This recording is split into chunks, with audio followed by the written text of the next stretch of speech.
பாரம்பரிய திருவள்ளுவர் குல வம்சம் பிரசன்ன ஜோதிடர் சுப மாரிமுத்து 13வது கிளாஸ் ஆரம்பம். ஆதிகால பரிகாரம். இன்றைக்கு நல்லபடியாக குழுவில் உள்ள அனைவருக்கும் என்னுடைய பணிவான வணக்கம். என்னுடைய குருமார்களுக்கும் என்னுடைய தாய் தந்தைக்கும் என்னுடைய முன்னோர்களுக்கும் வணக்கத்தை தெரிவித்துக் கொண்டு இன்றைக்கி ஒரு அற்புதமான சில விஷயங்களை பற்றி இன்றைக்கி நம்ம ஒரு ஆய்வு பண்ணுவோம். சின்ன சின்ன விஷயங்கள் தான், அதை எங்கேயோ கொண்டு போய் உட்கார வச்சிடும். இந்த ஆதிகால பரிகாரம் முன்னோர்கள் அந்த காலத்தில் கண்டுபிடிச்சதில் நிறையா விஷயங்களை பற்றி இன்றைக்கி நம்ம அதை பற்றி பார்ப்போம். இந்த ஜோதிட வகுப்பில் கலந்துக்கிறவங்களுக்கு ரொம்ப அடுத்தடுத்து நம்ம ஒரு சிறப்பான ஒரு வேலையை செஞ்சுட்டு போகலாம். இந்த முதல் உரிமைகள், அதாவது உறவு முறைகளுடைய உரிமைகளை பற்றி நம்ம இன்றைக்கி தெரிஞ்சுக்கலாம். போன வாட்டி நிறைய பேர் மியூட் போடாம இருக்குங்கய்யா, அதெல்லாம் எக்கோ கேட்குதுங்கய்யா. தயவு செஞ்சு கொஞ்சம் எல்லாரும் மியூட் போடுவாங்க ஐயா. ஐயா சொல்றது எதுவும் கேட்க மாட்டேங்குது. இருங்கய்யா, எல்லாரும் மீட் போடுவாங்க. ஒரு 2 நிமிஷம். எல்லாரும் உள்ள வந்துகிட்டு இருக்காங்க. ஐயா வணக்கம் ஐயா. ஈரோடு சுமதிங்க ஐயா. சுமதிமா வணக்கங்கம்மா. ஐயா நான் உள்ளார வந்துட்டேங்க ஐயா. நான் நல்லபடியா காசி போயிட்டு வந்துட்டேங்க ஐயா. 10 நாள் அது சொல்றது தாங்க ஐயா உள்ளார வந்து. ஓ சுமதி அம்மாங்களா? ஆமாங்க ஐயா. ரைட் ரொம்ப சந்தோஷம். ஆமாம், அன்னைக்கு வந்துட்டு நீங்கள் சொல்லிட்டு போனீங்க. நல்லபடியாக போயிட்டு வந்துட்டீங்களாம்மா? போயிட்டு வந்துட்டேங்க ஐயா. வெள்ளிக்கிழமை மத்தியானம் தாங்க ஐயா வந்த. 11 நாள் ஆச்சுங்க ஐயா. ட்ரெயின் ரொம்ப லேட் ஆயிடுச்சு. சரிங்கம்மா. 11 நாள் ஆச்சுங்க ஐயா. வந்துட்டேங்க ஐயா. 2 நாள் ஆச்சுங்க ஐயா வந்து. ரொம்ப பெரிய யாத்திரைனா உங்களோட புண்ணியத்தினால ரொம்ப யாத்திரையில சூப்பரா இருந்துச்சுங்க ஐயா. ஐயாட்ட முதல் ஐயாட்ட தான் ஆசீர்வாதம் வாங்கணும். ரொம்ப அருமையா இருந்துச்சுங்க ஐயா யாத்திரை. ஆமா, நீங்க நம்ம ஆபீஸுக்கும் பரிகார சென்டருக்கு வந்துட்டு போனீங்க இல்லையா? ஆமாங்க ஐயா, வந்துட்டு போனங்க ஐயா. சந்தோஷம். அது காசியில காசியுடைய சமாச்சாரத்துல ஒரு பெரிய பரம ரகசியம் என்ன அப்படின்னு கேட்டிங்கன்னா, அந்த காலத்தில் ஜாதகத்தில் முன்னோர்கள் கண்டுபிடிச்ச ரகசியம் என்ன அப்படின்னு கேட்டிங்கன்னா, நம்ம தமிழ்நாட்டுக்குள்ளே 4000 கோயில் பழமை வாய்ந்த கோயில் இருக்குது. இந்த 4000 கோயில் பழமை வாய்ந்த கோயிலை உருவாக்காததுக்கு முன்னாடியே அங்கே வடநாட்டில் 4000 கோயிலை முதல் உருவாக்கி வச்சுருந்தாங்க. அதில் ஒரு காலத்தில் எல்லா கோயிலையுமே அழித்து தரமட்டம் பண்ணி கடைசியில் சாமிங்கிறது ஒன்று இல்லாமல் பண்ணிடணுங்கிற அளவுக்கு வடநாட்டில் அந்த மாதிரி படையெடுத்து அந்த ஆன்மீகத்தவே அழித்தாங்க ஒரு காலத்தில். அதை அழிக்கும் போது கடைசியில் காசி ஒன்று மட்டும்தான் அவங்கனாலேயே போராடி பார்த்துட்டு காசியை தொட முடியல. அப்போ இந்த காசியை தொட முடியல அப்படிங்கிறது எதனால் அப்படின்னு கேட்டால், அந்த காசியில் இருக்கக்கூடிய சுயம்பு லிங்கம் தானாக வளர்ந்தது. அந்த லிங்கத்தை ஒன்று மட்டும் யாராலையுமே அந்த நாட்டில் அந்த காலத்தில் அது பண்ண முடியல. அப்போது அந்த ஆத்மலிங்கம் அப்படிங்கிற மாதிரி அது உண்மையான பேர் காசியில் எத்தனையோ ஆத்மாக்கள் எல்லாம் அந்த லிங்கம் மோட்சம் அடையணுங்கிறதுக்காக அந்த காசியில் போய் உயிர் போகிறதுக்காக அங்கே அந்த ஆத்மா லிங்கத்தை போய் பார்த்துட்டு வந்தால், நம்ம காலத்தில் சாகிற காலத்துலேயும் கூட அந்த ஆத்மா திருப்தியாக போகுங்கிறதுக்காகத்தான் காசி போயிட்டு வர்றது. அதில் ஒரு லிங்கத்தை நம்ம போய் நம்ம ரேகை மட்டும் அந்த இதில் பட்டுட்டா, உலகத்திலேயே ராஜ சிவன் யாருன்னு கேட்டிங்கன்னா நம்ம காசியில் இருக்கக்கூடிய விஸ்வநாதர் தான் ராஜசிவன். எப்படி நீங்கள் சொல்கிறீங்க? பறவையில் கிருஷ்ணர் ராஜபறவை, மிருகத்தில் சிங்கம் ராஜா, காட்டுக்கு ராஜா, உணவில் கோதுமை தான் சூரியனோட ஆதிக்கம், சத்துள்ள தானியம், இப்படி எல்லாத்துலேயும் ஸ்பெஷல் நீங்கள் எடுத்து வச்சுருக்கிறதுல உலகத்திலேயே சிவன் ராஜசிவன். இந்த காசியோட ரகசியம் என்ன அப்படின்னா, அதனுடைய உண்மையான 1, 4, 7, 10 சனி இருக்கிறவங்க காசி போயிட்டு வந்தால் கர்மம் தீரும்னு எதுக்காக அதை சொன்னாங்க அப்படின்னா, 1ஆம் இடம் என்பது ஒரு ஜாதகத்தில் நம்ம பிறந்த உயிர் தான் 1ஆம் பாவம். அப்போ யாருக்கு லக்னத்தில் சனி இருக்குதோ அவங்களுக்கு கர்மா அவங்க பிறக்கும் போதே வாங்கி வந்துட்டாங்க. 4ஆம் இடத்துல சனி இருந்தால் தாயுடைய கருவறைக்குள்ளேயே சனி குடி இருக்குது. அதனால 4ஆம் இடத்துல சனி இருந்தால் எப்படி சொல்லி வச்சுட்டாங்கன்னா 2 விதமாக சொல்லி வச்சுட்டாங்க. 1 4 7 10 சனி இருந்தால் காசி போயிட்டு வந்தால் கர்மந்தீருன்னு. இதோட உண்மையான லாஜிக் என்னன்னா, லக்னத்தில் சனி இருக்கிறவங்க ஜாதகத்தில் லக்னத்தில் சனி இருக்கிறவங்க காசி போயிட்டு வரணும். ஆனந்திமா சொல்லுங்க. ஆனந்திமா உங்களுக்கு லிங்க் இல்லையா? ஏன் நீங்க உள்ளதானே இருக்கீங்க? ஆமாங்கம்மா, குரூப்ல தான் லிங்க் எல்லாம் எடுத்திருக்காங்க. கொஞ்சம் வாங்கல ப்ளீஸ்.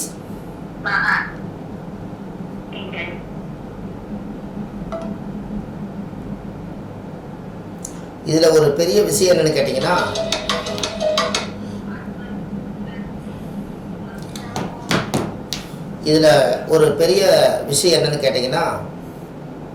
இந்த லிங்க் 40 நிமிஷம் தான் இருக்கும். இந்த 40 நிமிஷம் புதுசாக க்ரியேட் பண்ணி அந்த அக்கௌண்ட் பேலன்ஸ்லேருந்து நெட்டு கனெக்ட் ஆகாதனால ஒரு 40 நிமிஷம் அந்த லிங்க் இருக்கும். மறுபடியும் 40 நிமிஷம் கழிச்சு இன்னொரு லிங்க் அனுப்புகிறேன். ஒரு 2 நிமிஷத்துக்குள்ளே மறுபடியும் அதே லிங்கை தொட்டு நீங்கள் உள்ளே வந்துடலாம். இந்த ஒரு மாதம் மட்டும், இந்த ஒரு வாரம் மட்டும் அப்படி நீங்கள் அட்ஜஸ்ட் பண்ணிக்கோங்க. இப்போ இந்த காசியில் மெயினாக நம்ம ஜாதகத்தில் காசி போகிறத சொல்லாமல் சொல்லுது. எப்படி சொல்லுதுன்னா, லக்னத்தில் சனி இருக்கிறவங்க கம்பல்சரி காசி போகணும். லக்னத்தில் சனி இருக்கிறவங்க கம்பல்சரி காசி போகணும்.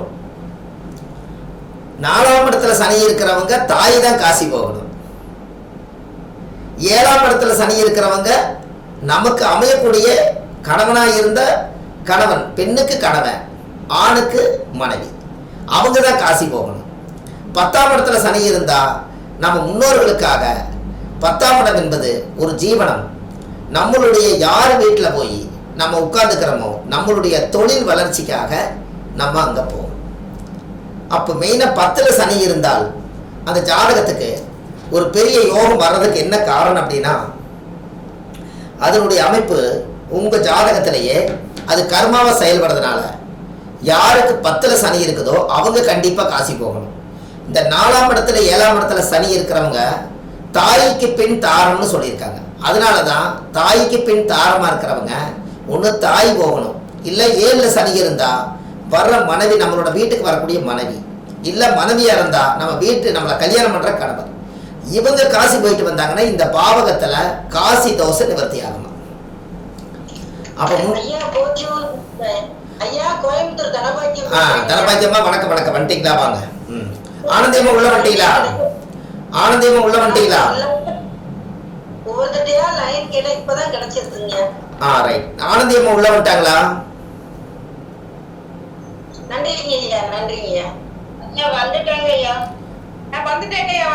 Okay okay. உங்களுக்கு தான் லிங்க் கிடைக்கல நீங்களே.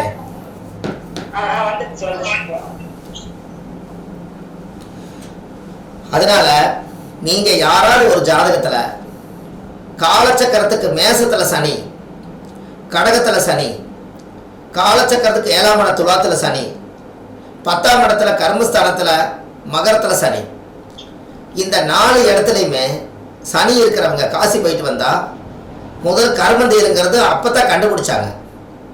அந்த பேட்டர்ன் வந்து காலச்சக்கரத்துக்கு 1 4 7 10ல் சனி இருந்தால் காசி போகணும் முதல்ல இதைத்தான் உருவாக்குனாங்க. அதுக்கப்புறம் தான் காலப்போக்கில் நம்ம பிறந்த லக்கணத்துக்கு 1 4 7 10ல் சனி இருந்தால் நம்ம குடும்பத்தில் இருக்கிறவங்களுடைய கர்ம வினை தீரணுங்கிறதுக்காக அது போயிட்டு வந்தாங்க. அப்போது அந்த ஜாதகத்தில் யாராவதுக்கு ஜாதகத்தை இப்படி பார்த்தீங்கன்னா இதுதான் மெயின் பாயிண்ட். நம்மளுடைய கர்ம வினையை நம்ம தீர்க்கணும். உங்களுக்கு ஒன்று தெரியுமா? ஒரு பெரிய ரகசியத்தை இன்னைக்கு நான் உங்களுக்கு சொல்கிறேன். ஒருத்தர் இறந்தாங்கன்னா கொல்லி எதில் வைப்பாங்கன்னு சொல்லுங்க பார்ப்போம். யாராவது சொல்லுங்க.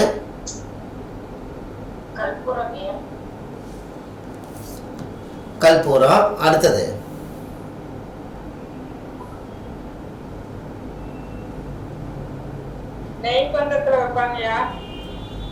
அடுத்தது யாராவது சொல்லுங்க. மண்சட்டியில புகை மூட்டி அந்த மண்சட்டி எடுத்துட்டு போயிட்டு அப்புறம் தீப்பந்தமும் கூட கொண்டு போய் இது வைப்பாங்க ஐயா. ரொம்ப சந்தோஷம். அடுத்தது ஐயா வணக்கம் ஐயா. அதாவது ஐயா மண் சட்டியில எடுத்துட்டு போயிட்டு தேங்காய் தென்னை மட்டை சரக்குல போட்டு வச்சு. அம்மா எதுலையுமே கூப்பிடாதீங்கம்மா, நான் பூரா ரெக்கார்டிங் ஓடிட்டு இருக்குது, கூப்பிடுறேன். ஐயா மண் சட்டியில எடுத்துட்டு போயிட்டு அங்க கொண்டு போயிட்டு தென்னை மட்டையில போட்டு வச்சுட்டு 3 இதா எடுத்துட்டு போயிட்டு வைப்பாங்க ஐயா. அதுதான் ஐயா எங்க ஊர் பக்கம் உள்ள தத்துவம். சரி, இன்னைக்கு உங்களுக்கு ஒரு பெரிய ரகசியத்தை சொல்ல போறேன். அதுக்குள்ளதான் பாருங்க எத்தனை போன் கூப்பிட்டே இருக்காங்க. இன்னைக்கு ஒரு பெரிய ரகசியத்தை உங்களுக்கு சொல்ல போறேன். உண்மையாலுமே ஒரு ஆத்மா அதை பரிபூர்ணமா இறந்து அந்த ஆத்மா படைச்ச நம்ம சிவன்கிட்டயே போய் மோட்சத்துக்கு போகணும்னா தெர்ப்ப பில்லு ஒரு கட்டு எடுத்து தெர்ப்ப பில்லுல வந்து தீ மூட்டி தெர்ப்ப பில்லில் கொண்டு போய் தலைமைட்டு கடையில யார் வைக்கிறாங்களோ அந்த பிரேதம் மோட்சத்துக்கு போயே தீரும். எப்படி?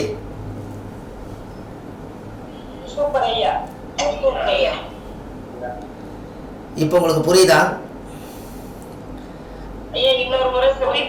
தெர்ப்ப பில்லு பார்த்திருப்பீங்கல்ல? தெர்ப்ப பில்லு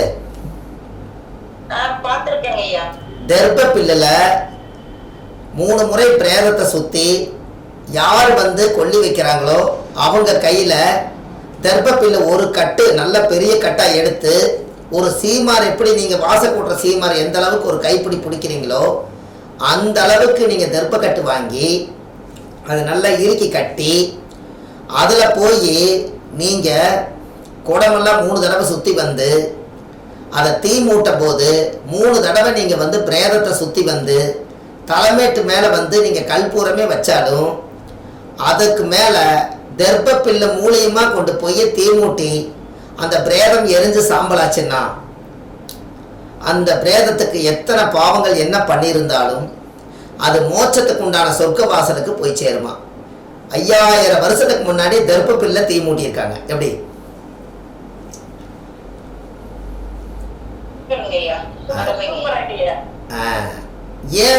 ஏன் அப்படின்னு கேட்டீங்கன்னா, நீங்க ஒரு ஆத்மா சாந்தி ஆகிறதுக்காக ஒரு பிராமணர்கிட்ட போய் ராமேஸ்வரத்துல என்ன கொடுக்குறீங்க? தர்ப்பணம் கொடுக்குறீங்க. அவர் என்ன வச்சுக்கிறாரு? கையில தர்ப்பம் வச்சுக்கிறாரு. தர்ப்பையிலிருந்து ஒரு மோதிரம் போட்டு அவரும் தர்ப்பம் வச்சு தெர்ப்ப மேல பிண்ட பூஜை வச்சு பிண்டம் வந்து அரிசி மாவு எள்ளும் வச்சு யாருக்கு நீங்க சோறு போடணும்னு நினைக்கிறீங்களா முன்னோர்களுக்கு அதுக்காக அந்த பிண்டம் வச்சு ஒரு 21 தலைமுறைக்கு தெர்ப்ப பில்லு மேல வச்சுதான் அந்த பூஜை பண்ணி தேங்காய் வளமெல்லாம் உடைச்சு சாமி கும்பிட்டு அந்த 21 பிண்டத்தை ஒன்னா சேர்த்தி அதை கொண்டு போய் கடல்ல கரைச்சி விட்டுட்டு குளிச்சுட்டு வந்து பிராமணர்கிட்ட நீங்க ஒரு ஆசீர்வாதம் வாங்கிட்டு ராமேஸ்வரத்தில் இருக்கிற சிவனை போய் பார்க்குறீங்க. அப்போ தெர்ப்ப பில்ல வச்சா மோட்சம் அப்படின்னா தெர்ப்ப பில்ல வச்சா மோட்சம் அப்படின்னா உண்மையாலுமே அப்போ தெர்ப்பையில கொண்டு போய் அந்த உடம்ப தீ மூட்டுனா தெர்ப்பை என்ன கிரகம்னு சொல்லுங்க பார்ப்போம்.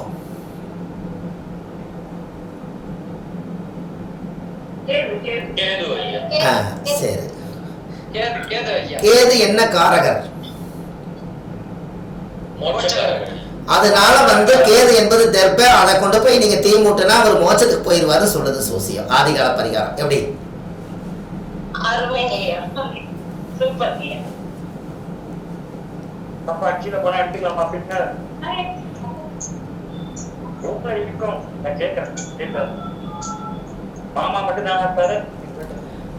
இப்ப உங்களுக்கு புரிஞ்சதுங்களா?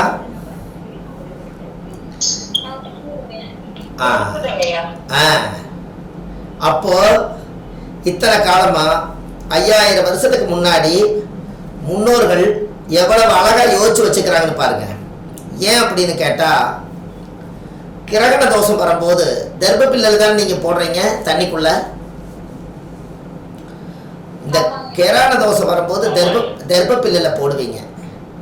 இந்த தெர்ப்ப பில்லுல நீங்க போடும்போது கிரகண தோஷம் வந்துட்டா சூரியனுடைய பிம்ப ஒளியை வந்து ராகு மறைக்கிறதுனால அந்த சூரியன் என்பது ஆத்மாவை எதிர்முறையாக சுற்றி வரக்கூடியது ராகா இருக்கிறனால இந்த சூரிய ஒளி வந்து இந்த மனிதர்கள் வாழ்கிற இடத்துக்கு அந்த ஒளி வந்து கொஞ்ச நேரம் அது படலைன்னா இந்த உலகமே சைலண்ட் ஆகிறதுனால இந்த ராகுடைய பிடியில் இந்த சூரியன் மாட்டிக்கிட்டால் அது கடுமையான தோஷம்னு சொல்லித்தான் அது கிரகணம்னு வச்சாங்க. அந்த கிரகணம்னு வச்சாங்க.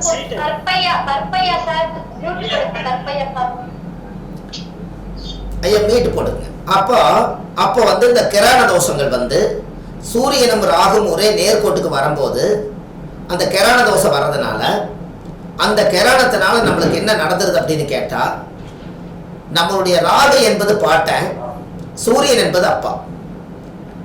அப்போ இந்த ஆத்மாகாரகனை வருஷத்துல ஒரு முறை சூரியனை வந்து பாம்பு அந்த ஒளியை மறக்கக்கூடிய சக்தி இருக்கிறனால ஐயா மீட்ல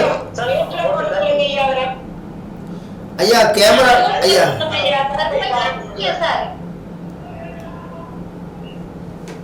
கொஞ்சம் டிஸ்டர்பா இருக்கு பேசுறதுக்கு. அதனால அந்த சூரியனை அந்த பாம்பு மறைக்கிறதுனால தான் அந்த சூரியனுக்கு ராகுக்கும் பகை வந்ததுனால இப்பவும் நீங்க யோசிச்சு பாருங்க, யாராவதுடைய ஜாதகத்துல சூரியனும் ராகும் சேர்ந்தா அப்பாவுடைய வம்சாவளியே வறுமை விட்டு அவங்களால வெளியில வர முடியாது. என்ன காரணம் அப்படின்னா, இந்த பாம்பு வந்து வெளியில போய் நடமாடி எரதேட போலான்னு நினைச்சா காலையில சூரிய உதயம் 6 மணிக்கு மேல சூரிய ஒளி வந்துட்டா இந்த பாம்பின் கால் பாம்பரியம்னு சொல்லுவாங்க. ஒரு பாம்புக்கு கால் இல்லைங்கிறது இன்னொரு பாம்புக்கு தெரியுமா? இந்த பாம்பு என்ன பண்ணுனா நகர்ந்து போறக்க முடியாம ரோட்டிலையும் மண்ணிலையும் இந்த சூரிய ஒளி பட்டோன்னு இந்த வகருக்கு சூடு வந்துருச்சுன்னா பசி பட்டினியோட இந்த பாம்பு வந்து சூரியனை பார்த்து சாபமிடுமா. நீ எப்ப அஸ்தமனமாவ நான் எப்ப வயிறு நிறைய நான் இற தேடி சாப்பிடுவேன் அப்படின்னு இந்த ராகுங்கிற பாம்பு வந்து சூரியனை வந்து சாபமிடுமா. இந்த சூரியன் வந்து குறிப்பிட்ட நேரத்து வரைக்கும் அந்த ஒளியோட பவர் வந்து, அதனாலதான் சாயந்தரம் 5 மணிக்கு மேல இறங்கு பொழுதுன்னு ஏன் பேர் வச்சாங்கன்னா, கைரேக மறையிறது எப்பவோ அப்பதான் பாம்பு இறதேடுமா. எப்படி கைரேக, உங்களோட கைரேக சாயந்தரம் 6 மணிக்கு மேல உங்க ரேகை உங்க கண்ணுக்கே தெரியாம இருட்டு விழுந்துருச்சுன்னா கைரேக மறையும் போது பாம்பு வந்து இறதேடுமா. எப்படி அப்போ 6-7 மணிக்கு மேல அஸ்தமனம் ஆனதுக்கு அப்புறம் தான் இந்த பாம்பு வந்து ரோட்ல வருது. அப்புறம் வந்து இரவுல இறதேடிட்டு பகல்ல போய் அந்த பசியோட படுது. அதனாலதான் என்னைக்காவது ஒரு நாள் சூரியன் என்கிட்ட சிக்கவையில்ல, அன்னைக்கு உன்னுடைய பவரை பூராமே நான் அடக்கி காமிக்கிறேன்னு சொல்லி கிராணம் வர்ற அன்னைக்கு சூரியனோட டிகிரி வர்ற இடத்துல வந்து ராகுவோட டிகிரி வரும்போது இந்த உலகத்துக்கே பிம்ப ஒளி சக்தியை வந்து அவ்வளவு பெரிய ராகுடைய சக்தி ஒளியை மறைச்சு தீய சக்திகள் எல்லாம் அந்த நேரம்தான் இந்த உலாவு நாட்டுக்குள்ள உலாகிறதுனால தான் அந்த கொஞ்ச நாளைக்கு எப்படி நீங்க ராகு காலம் வந்தா எந்த காரியம் செய்யக்கூடாதுன்னு நினைக்கிறீங்க, அது மாதிரி ராகு காலத்தை கிராண தோஷத்தை வச்சுதான் ராகு காலத்தை கண்டுபிடிச்சிருக்காங்க. எப்படி இப்ப உங்களுக்கு புரியுதுங்களா?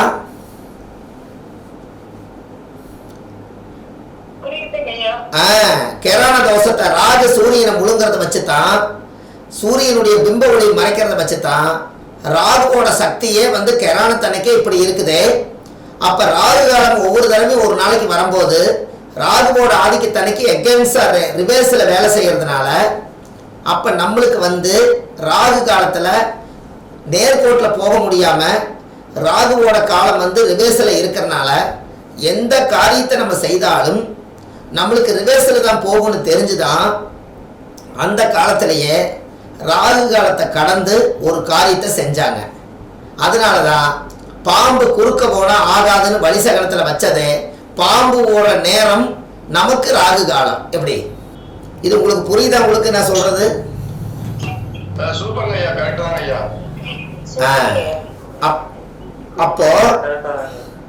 அப்போ இந்த ஜாதகத்துல அது கர்மாவை செயல்பட்டதுனாலதான் அந்த ராகுவுடைய காலத்தை உருவாக்குனாங்க.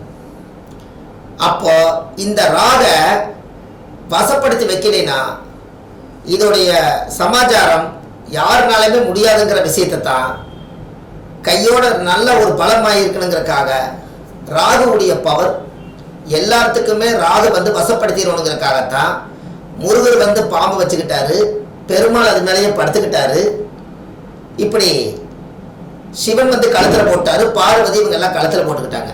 இப்போ புரியுதுங்களா உங்களுக்கு?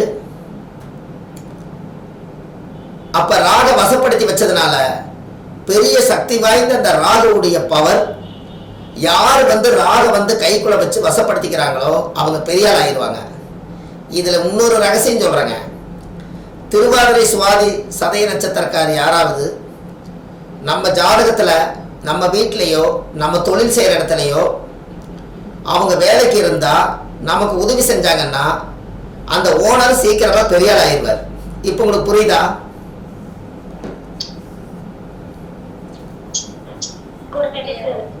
திருவாதிரை சுவாதி சதயம் இந்த 3 நட்சத்திரத்துல யாரு பிறந்தாலும், சதயம் வந்து 100 நட்சத்திரத்துக்கு சமம் நீங்க சொல்லியிருக்கீங்க. சுவாதி வந்து தேன்பூச்சி, 1000 தேன்பூச்சிகள் சேர்ந்தது ஒரு ராட்டு. திருவாதிரை நட்சத்திரம் என்பது உலகத்திலேயே சிவனுடைய நட்சத்திரம். இந்த 3 ராஜ நட்சத்திரங்களும் யாரு கூட பக்கத்துல இருக்காங்களோ அவங்க பெரிய ஆளாகக்கூடிய நட்சத்திரமே ராகுடைய நட்சத்திரம் தான். இப்ப உங்களுக்கு புரியுதுங்களா? புரியுதுங்க ஐயா, அருமைங்க ஐயா. அவங்களுடைய கையில நம்ம வாங்கலாமாங்கய்யா, இல்ல பக்கத்துல இருந்தாலே அவங்க தொழில் செய்யற இடத்துல கிடைக்கணும், இல்ல அவங்க நட்பா கிடைக்கணும், ஆத்துமாத்துமா நட்பா கிடைக்கணும். எந்த தவறான நோக்கத்திலையும் அவங்கள நம்ம பயன்படுத்தக்கூடாது. ஏன்னு கேட்டீங்கன்னா, ஒரு பாம்புடைய நட்சத்திரமா அவங்க பிறவி எடுத்திருக்காங்க. அவங்களுக்கு சொந்த வீடு கிடையாது, இந்த உலகத்துல சொந்த வீடு கிடையாது. அப்போ உலகத்துல மக்களுக்காகவே வாழ்ந்து மக்களுக்காகவே பிரதிபலனை எதிர்பார்க்காம மக்களுக்காகவே வாழ்ந்துட்டு போறவங்க தான் ராகு. அதனாலதான் அந்த ராகுவுடைய நட்சத்திரக்காரர்கள் அந்த வம்சத்துல யாராவது பிறந்தாங்கன்னா அசுர வளர்ச்சிக்கு போறதுக்கு உண்டான யோகத்தை அது பலப்படுத்துறதுக்கு ராகு தான் காரணம். இப்ப இது நம்மளுக்கு தெரியாது. ராகுவுடைய நட்சத்திரத்தில் ஐயா சொல்லுங்க ஐயா. ஐயா வணக்கம் ஐயா. சுரேஷ் டாக்டர். ஐயா வணக்கம் ஐயா. வணக்கம் ஐயா. வணக்கம் ஐயா. ஐயா கொஞ்சம் நெட்வொர்க் வரலையா? சரி. ஐயா திருச்செந்தூர் போயிட்டு ஐயா. ரொம்ப சந்தோஷம். திருச்செந்தூர் விஜயபதி போறோம் இல்லையா? நல்லபடியா போயிட்டு கோபால 3 பேர் வண்டியில போறேன். இப்போ தாடிகொம்பு சொர்ணாகிருஷ்ண போயிரு தர்ஷனம் பண்ணிட்டு போயிட்டு இருக்கோம். வந்துட்டு லைட் வர முடியல. அவங்க கூட ஆசீர்வாதம் நீங்க கூட இல்லை, ஆனாலும் கூட ஆசீர்வாதம் எப்பயும் அவங்க கூட இல்லையா? நன்றி ஐயா. நன்றி. நான் அனைவருக்கும் பிரார்த்தனை செய்யறேன் ஐயா. நன்றி ஐயா. விஜயபதி விஸ்வாமித்ரா. சந்தோஷம். அப்போ இந்த ராகுவுடைய உண்மையான முழுமையான அமைப்பு இவ்வுலகத்திலேயே நீங்க பாருங்க. ராகு திசை எத்தனை வருஷம் சொல்லுங்க பாப்போம். 18 வருஷம். கிரகங்கள் எத்தனைன்னு சொல்லுங்க. 9 கிரகங்கள். இந்த ராகு வந்து 18 வந்து 8 1 எவ்வளவுங்க? 18 கூட்டினீங்கன்னா எவ்வளவு வரும்? 18 கூட்டினா 8 1 9. 9 கிரகங்களும் 9 கிரகங்களும் ராகு கிட்ட அடக்கம். கரெக்டா? 18 தான் வந்திருக்கு. நீங்க வாழ்க்கையில ஒரு விஷயங்களை நீங்க தெரிஞ்சுக்கிட்டே வாங்க. 32 வயசுல ஒரு மனிதன் வாழ்க்கையில முன்னுக்கு வந்துருவாங்கிறதுக்கு என்ன பொருள்? 32 வயசு ஆனா இயற்கையாவே ஒரு ஜாதகக்காருக்கு ஒரு வழி கிடைச்சிடும். அதுக்கு என்ன காரணம்? எல்லா கஷ்டங்களும் அனுபவிச்சு அவங்க ஒரு இதுக்கு வந்துருவாங்க, ஒரு நிதானத்துக்கு வந்துருவாங்க. ஓகே. அதை விட ஒரு சிறப்பான விஷயத்தை சொல்லுங்க. 32 அந்த காலத்துல எதற்காக பேர் வச்சாங்க? என்ன காரணம்? அதாவது நல்லா தெரிஞ்சுக்கங்க, நம்மளோட முகத்துல ஆயுதமே பல்லுதான். இந்த பல்லு வந்து இந்த உலகத்துல வாய் பேசி உலகத்தில் இருக்கக்கூடிய அத்தனை தாவரங்களையும் சாப்பிட்டு மென்னு முழுங்கி ஜீரணமாகி அனைத்தும் நிவர்த்தி பண்றதுக்கு பசியார எல்லாத்துக்குமே காரணம் இந்த வாய் தான். அப்ப இந்த ராகு வந்து வாய். அப்ப இந்த வாய்க்குள்ள என்ன ஆயுதம் இருக்குதுன்னா பல்லு இருக்குது. இந்த பல்லு வந்து கீழே 16 மேல 16 கூட்டுனா எவ்வளவுங்க? 32. இந்த 32 வருஷம் இதே மாதிரி பல்வரிசையாட்ட இந்த ஒரு வருஷத்தை நீ கடந்து வந்தால் உன்னோட வாழ்க்கையில எல்லாமே உனக்கு நல்லது நடக்குன்னு சொல்லி அந்த காலத்திலேயே 32 வருஷத்துக்கு மேல நீ நல்லா இருப்பேன்னு சோசியத்துல சொல்லி வச்சாங்க. அதுக்குள்ள பிறந்த சனி எங்க இருந்ததோ 30 வருஷம் கிரமிச்சு சனி உங்களுக்கு எந்த நட்சத்திரத்துல இருக்குதோ, இப்போ உதாரணத்துக்கு சதய நட்சத்திரத்துல சனி இருக்குதுன்னு வச்சுக்க. கும்பத்துல யாருக்கு சதய நட்சத்திரத்துல மறுபடியும் சனி வந்து 32 வயசு ஆகுதோ, யாருக்கு வந்து சனி கும்பத்துல யாருக்கு இருக்குதோ, அது எந்த நட்சத்திரத்துல சனி இருக்குதோ அந்த நட்சத்திரம் வரைக்கும் அந்த சனி 30 ஆண்டு கடந்து வந்து தன்னோட ஜென்ம நட்சத்திரத்து மேல சனி இருந்தா அதுதான் கர்ம நட்சத்திரம். அந்த நட்சத்திரத்தை கடந்து அடுத்த வீட்டுக்கு அது போயிருச்சுன்னா 30 முடிஞ்சு 32ங்கும் போது அவர் ஒரு ரவுண்டு சனி கிட்ட சிக்கி அவர் வாழ்க்கையில ஒரு மிகப்பெரிய ஒரு தோஷத்தை எல்லாத்தையும் தாண்டி அவர் வாழ்க்கையில நிம்மதியா இருக்கிறதுக்கு அடுத்தடுத்து வழிகள் தேடுறதுக்கு ஜென்மத்து அதனுடைய சனி 30 வருஷம் சுத்தி வர்றதும் 32 வயசுக்கு மேல நீ நல்லா இருப்பீங்கிறதும் 16 பல்வரிசை வச்சுதான் முன்னோர்கள் அந்த காலத்துல கணக்கு போட்டு சொல்லியிருக்காங்க. புரியுதுங்களா? இப்ப எப்படி தெரியுதா உங்களுக்கு? ஹலோ ஹலோ அம்மா வணக்கங்க. ஆமா வணக்கங்கம்மா. ஒரு ஜோதிட வகுப்புல இருக்கிறாங்கம்மா, நான் திருப்பி கூப்பிடுறேங்க. சரிங்களா? நன்றி. Okay okay. அப்போ 16 32ங்கிறது பல்வரிசை என்ன? ஒரு மனிதனுக்கு வந்து பல்வரிசை 32. அதனாலதான் அந்த காலத்துல பல்வரிசை வச்சுதான் 32ன்னு சொன்னாங்க. நம்ம உடம்புல இருந்து தான் எல்லா விஷயத்தையும் சொன்னாங்க. 16 வயசுல ஒரு குழந்தை இருந்தால் அந்த குழந்தை வந்து பாலா குமாரா யமனான்னு சொன்னாங்க. பாலா அப்படின்னா 16 வயசு வரைக்கும் அந்த குழந்தை தானா. 16 வயசுக்கு மேல ஒரு பெரிய மனுஷன் ஆகிறதும் ஒரு பெரிய மனுஷி ஆகிறதும் ஆனதுக்கு அப்புறம் தான் குமரன்னு பேர் வச்சுக்கிறாங்க. அதான் பாலா குமாரா யமர்னான்னு சொல்லுவாங்க. அந்த காலத்துல பாலாங்கிற வயசு எவ்வளவு? 16 வயசு வரைக்கும் அது குழந்தை தான் நம்மளுக்கு. என்னைக்கு அது பெரிய மனுஷியாகி தன்னுடைய உடம்பை பத்தி தன்னுடைய உணர்வை நினைக்குதோ அதுதான் 16 வயசுக்கு மேல.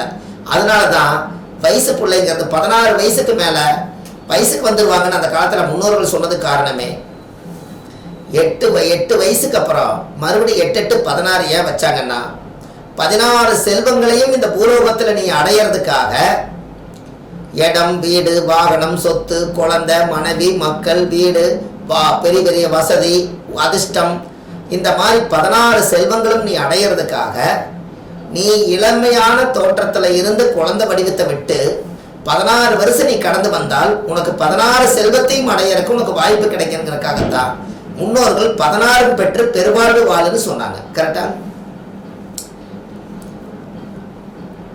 16 குழந்தைய பெற்று பெருவாழ்வாளுன்னு சொல்லிங்க. 16 செல்வங்கள் இந்த உலகத்துல இருக்குதாமா. அது எல்லாமே ஒரு மனிதன் அடைஞ்சு வந்தா தான் 16 பெற்று பெருவாழ்வு வாழு. பெற்றுங்கிறது நம்மளுக்கு கிடைக்கிறதா. அந்த 16 பெற்று பெருவாழ்வு வாழு அப்படின்னு சொன்னது காரணமே ஒரு வாழ்க்கையில 16 வருஷம்ங்கிறது இதுக்கு தான் கொண்டு வந்தாங்க. அது ஏன் 16ங்கிறதுக்கு சொன்னாங்கன்னா பாலானா குழந்தை. அப்ப குரு திசைங்கிறது 16. என்னைக்கு குரு திசையிலிருந்து 16 கடக்கிறாரோ அவர் குழந்தை தன்னை விட்டு அவர் தன்னைத்தானே மாறிக்கிறார். ஒரு உதாரணத்துக்கு நல்லா யோசிங்க. ஒரு வயசு பொண்ணு சின்ன குழந்தையா இருக்கும் போது அப்பா மடியில ஏறி உட்காருது. 10 வயசு ஆனாலும் கூட விளையாட்டுத்தனமா உட்காருது. 14 வயசு ஆகி அந்த பொண்ணு பெரிய மனுஷி ஆயிடுச்சுன்னா அவங்களுக்கே ஒரு கூச்சம் வந்து அந்த குழந்தை தன்னை மாறி அப்படி உட்காரக்கூடாதுன்னு பெத்தவங்க சொல்லி கொடுத்தோம். அப்படி ஒவ்வொரு இடத்துல உட்காரக்கூடாதுன்னு அவங்களே உணர்ந்து தன்னைத்தானே தனக்கு தேவையானதை தன்னடக்கம்னு ஒன்று உருவாக்கிக்கிறதே அந்த 16 வயசுக்கு மேல இதுதானே உலகத்துல வந்து கரெக்டா வந்து சேருது. கரெக்டுங்களா? அப்போ இந்த முன்னோர்கள் எல்லாம் அந்த காலத்துல இது எதை எப்படி பிரிச்சுக்கிறாங்கன்னு பாத்தீங்களா? ஐயா கேக்குதா உங்களுக்கு எல்லாம்? ஹலோ அம்மா கேக்குதா உங்களுக்கு?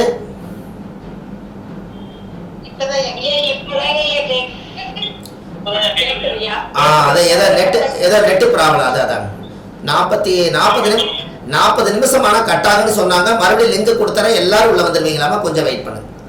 அப்போ இந்த ஒரு தடவை தான் அப்படி வரும். ஐயா 40 நிமிஷம் கழிச்சு இந்த லிங்க்லயே திருப்பி வரலாம்யா? ஆமாம் அப்படிங்களா? பார்க்கலாங்க. அதுவா இல்லை இன்னொரு நாள் பார்த்துக்கலாம். ஆமா, இந்த லிங்க்லயே அதான் வெளியே போயிடுவோம், திருப்பி இதுலயே உள்ள வரலாம். பரவாயில்ல, இந்த ஒரு தடவை மட்டும் அட்ஜஸ்ட் பண்ணுங்க. அப்புறம் 2 மணி நேரம் 3 மணி நேரமெல்லாம் ஒரு டைம் நடத்திடுவோம்.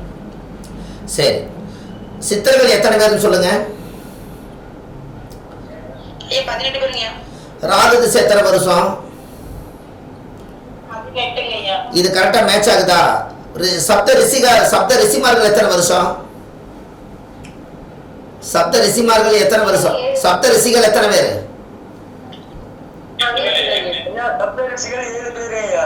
கேது வந்து ரிஷிமார்கள், அப்ப கேது வந்து ரிஷிகள். அப்ப கேது திசை எத்தனை வருஷம்? 7 வருஷம் ஐயா. இப்ப உங்களுக்கு தெரியுதா? இப்ப வந்துருச்சா உங்களோட கணக்கு? அப்போ சபரிமலையில எத்தனை படி இருக்குதுங்க? தங்கப்படி.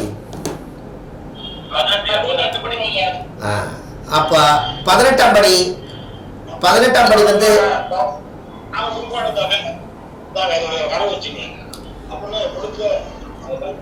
18ஆம் படி. அந்த 18ங்கிறதுக்கு என்னென்னலாம் இருக்குதுங்கிறது இப்ப தெரிஞ்சுட்டீங்களா? அப்போ யாரெல்லாம் வந்து ஜாதகத்துல வந்து சித்தர்கள் 18 பேருங்கிறது தான் அந்த காலத்திலே சித்தர்கள் உருவாக்கி வைக்கும் போது ராகுக்கு 18 வருஷம் வீடு கொடுத்துருக்காங்க, திசை கொடுத்துருக்காங்க. இந்த ராகு திசை ஒரு மனிதனுக்கு தன் திசையில தன் புத்தி தன்னை கெடுக்குன்னு எதுக்காக சொன்னாங்கன்னா, ஒரு ராகு திசையில ஒரு 3 வருஷத்துக்கு நம்மளுக்கு ராகு திசையில ராகு புத்தி வருதுன்னா, 2.5 வருஷத்துக்கு வருதுன்னா, இந்த 2.5 வருஷம் இந்த ஒளி வந்து நம்ம மேல வந்து கரெக்டா வந்து சேர்ந்து நம்ம மேல உட்கார்ந்து வேலை செய்யறதுக்கு 2.5 வருஷம் ஆகுமா அந்த ஒளி. அதுக்கப்புறம் தான் தன் திசையில தன் புத்தி முடிஞ்சு அடுத்த புத்தி வரும்போது வேலை செய்யறதுக்கு காரணம். இப்ப உங்களுக்கு புரிஞ்சிருச்சா நம்மளோட திசை? அதனாலதான் ஒரு 2.5 வருஷமாவது ஆகட்டுங்க அப்படின்னு சொன்னதுக்கு இதை. அப்போ 2.5 வருஷம் ஒரு மனிதனுக்கு அந்த காலங்கள் வந்து கடக்கணும். அதுக்காகத்தான் அந்த முன்னோர்கள் அதை சொல்லி வச்சாங்க. இந்த 108 எப்படி வந்துச்சுன்னு சொல்லுங்க பாப்பா எல்லாரும்.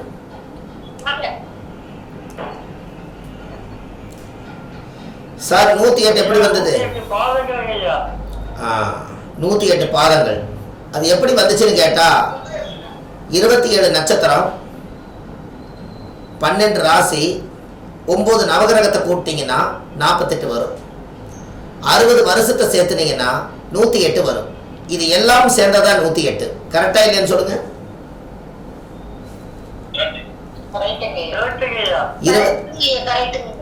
108 ஏன் வந்துச்சுன்னு உங்களுக்கு தெரியணும் இல்லையா? அப்போ ஒரு மனிதனுக்கு 108ங்கிறது 108 அர்ச்சனை பண்ணுங்க, 108 சகசரநாம பூஜை பண்ணுங்க. 108வே மறுபடியும் கூட்டினீங்கன்னா என்ன வரும்? 9 கிரகங்கள் எத்தனை? 9 அப்படியே ரொட்டேட் ஆகுதா? அப்ப எப்படி வந்தீங்கனாலும் 9க்குள்ளதான் நீங்க அடங்குறீங்க. இது எல்லாமே அந்த காலத்துல 27 நட்சத்திரத்தை கூட்டுங்க.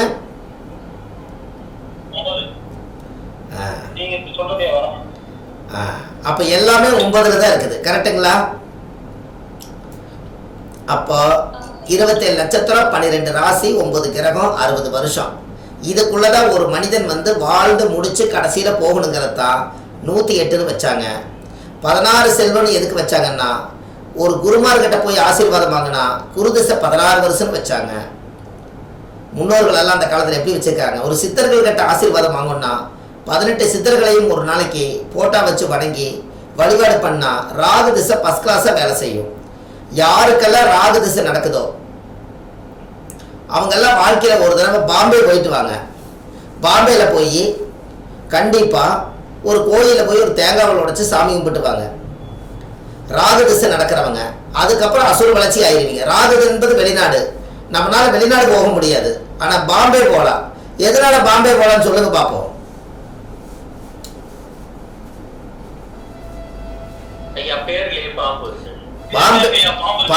பாம்பேனாலே பாம்பு தானே, அங்க பாம்பே அங்கதானே இருக்குது. அப்ப ராகு அங்கதானே வேலை செய்யுது. சார் புரியுதா? நீங்க பாம்பே பாம்பே ஆடு பாம்பே விளையாடு பாம்பே அந்த பாம்பேன்னு அதே மாதிரி அந்த பாம்பேல எல்லாம் பாருங்க அங்கெல்லாம் வந்து வெட்டு ஒன்று துண்டு ரெண்டா நடந்துக்கிறதும், பெரிய பெரிய அசுரர்களை டமார் அழிச்சது எல்லாமே ராகுவோட ஆதிக்கம் அங்கே அதிகமாக இருக்கிறதுனால அந்த ஊரே பாம்பேன்னு பேர் வச்சதுனால அதுதான் நாங்கள் நடக்குது. கரெக்டுங்களா? ராகுவுடைய அம்சம் இருக்கிறதுனால அப்படி வரும். நீங்கள் ஒரு ரகசியத்தை உங்களுக்கு சொல்லி கொடுக்குறேன். இந்த ரகசியத்தை நீங்கள் பயன்படுத்துங்க, ரொம்ப நல்லா இருக்கும். நம்ம ஜாதகத்தில் சூரிய திசை நடந்ததுன்னா சிவன் கோயிலில் போய் பிராமணர் ஐயர்கிட்ட சொல்லி உங்கள் ஜாதகத்தை ஒரு பிரிண்ட் எடுத்து மஞ்சள் வச்சு